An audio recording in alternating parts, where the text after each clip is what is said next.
Instagram storiyasida rasm, video belgilab olasiz va stikerlar yonuvchan qilishimiz uchun mana bu A shriftga kirib, siz bu yerda mana bu shriftlar har xil, bu yerdan tekstlar yozishingiz mumkin. Biz stikerni mana bu yerdan belgilayman. Xohlagan bitta stikerni belgilaymizda, qarang. Bu yerda shriftlardan mana har birini bosganingizda o'zgaradi, mana qarang. Xohlagan bittasini belgilab, xo'p, xohlagan bittasini bitta shriftni belgiladim. Buni yonuvchan qilishimiz uchun mana bu yerga kirib, mana bu qilsak, mana bunday orqasida mana bunday ko'rinishga, bu esa neon, yonuvchan bo'ldi. Xo'p, yonuvchan qildik buni. Bu yerga qo'yamiz. Keyin yana bitta o'sha yerdan yana bitta stiker belgilab, mana buni belgilab, endi yana mana shu A ga kirib, mana bunaqa qilib qo'yamiz bittasini. Mana bu bor-ku, mana bu bilan kattaroq, kichikroq qilishimiz mumkin mana.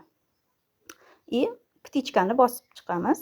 Buni xohlagan bitta joyga qo'yamiz. Endi qarang, stikerlari bundan tashqari yana qimirlaydigan ham qilishimiz mumkin. Yana A shriftga kirib, bitta stikercha belgilaymiz. Hozir bittasini belgilaymanda, buni qimirlaydigan qilishimiz uchun mana bu yerga kiramiz, qarang.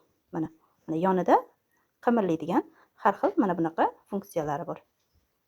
Bular obunachingizning e'tiborini jalb qilib turishga xizmat qiladi bu harakatlar. Xo'p, ptichkani bosdim. Bu endi mana bu qimirlaydigan bo'ldi. Har xil o'sha stikerlarni siz qimirlaydigan, yonuvchan qilib, storiyalaringizni chiroyli qilib bezasangiz bo'ladi. Bu yerga qo'ydim.